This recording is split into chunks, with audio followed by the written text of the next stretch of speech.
In Leicester, council property manager Steve is dealing with the clean-up problems after negligent tenants have left.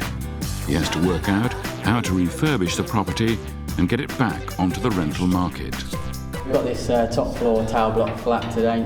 I think the previous tenant's been evicted, so we're just going to have a look inside and see what we can find.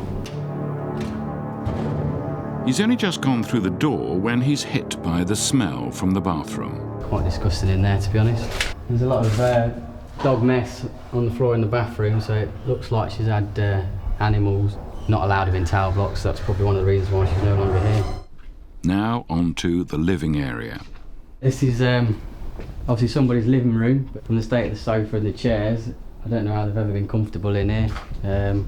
Bikes everywhere, they've just been doing bike repairs, mobile phones. It's not my idea of a living room, just a collection of rubbish really that you'd find at a tip.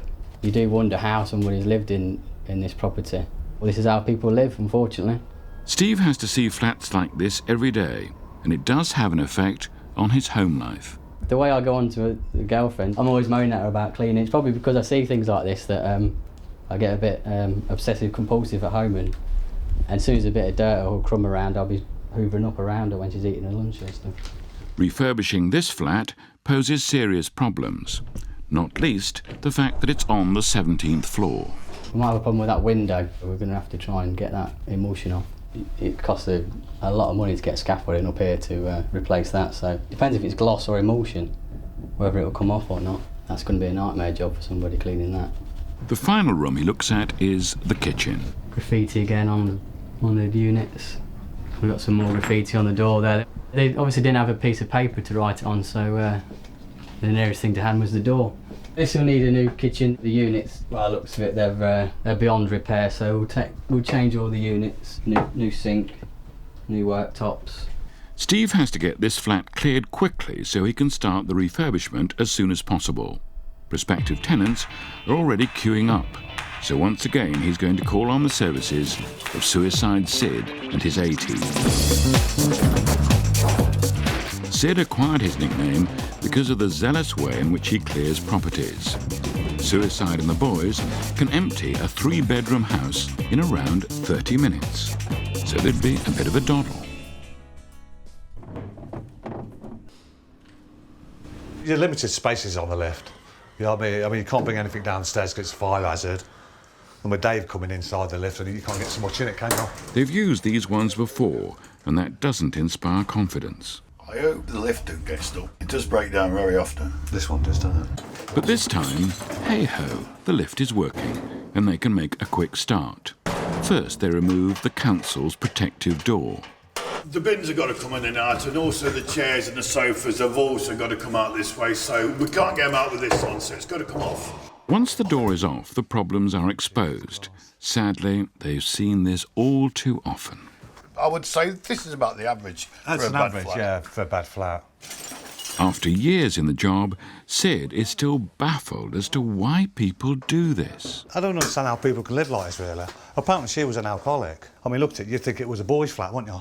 With all the push bikes and that, but you wouldn't believe it's a woman lived here. Maybe she had a fetish for bikes, I don't know. Makes you wonder where she sat and slept. There's no bed in here or anything. As always, it's the big stuff first, so the boys grab the sofa, or what's left of it. What do we add to this then? You got some use out of this, didn't you? But there again, it's alcoholics, isn't it? They don't spend money on furniture or anything, they just drink all the time, isn't it?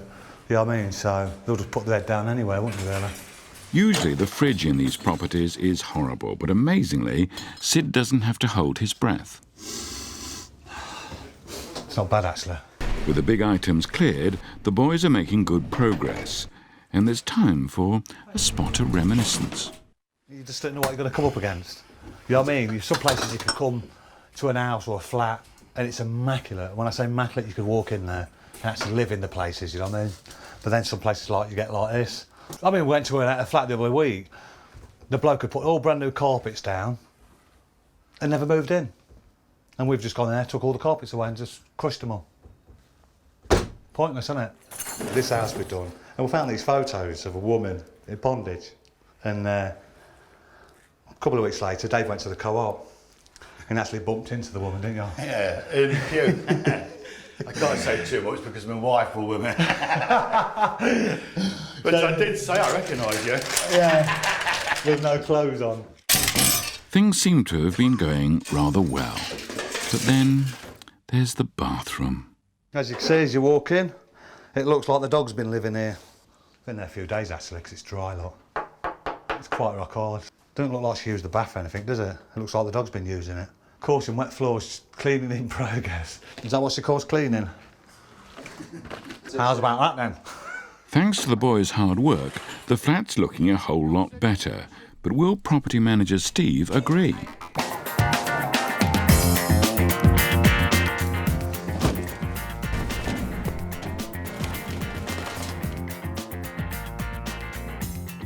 They've still got to put back the protective door to stop any intruders. We're just basically now we're just locking up and just sweeping up on the way out to the lift.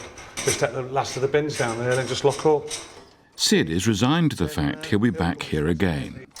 We do go to an house. We could twice, 3 times a year sometimes. Why you want to move in for a couple of days or a couple of weeks, then like you move back out again. Plus you're leaving all your furniture what you brought in. I mean, there's people out there who ain't got nothing, absolutely nothing. And yet these people can just walk in an house, fill it with all their furniture, and just walk out in a couple of months and leave it all. Then send someone else in and do the same again. We'll be back again. But Sid's always got Dave to keep his spirits up. You know what they say about fat guys, don't you? They may have small ones, but look at the weight pushing at home. This is tough work for tough men. But there are problems. I've done one of my nails. Since we filmed, in Leicester, the property on the 17th floor was soon re-let.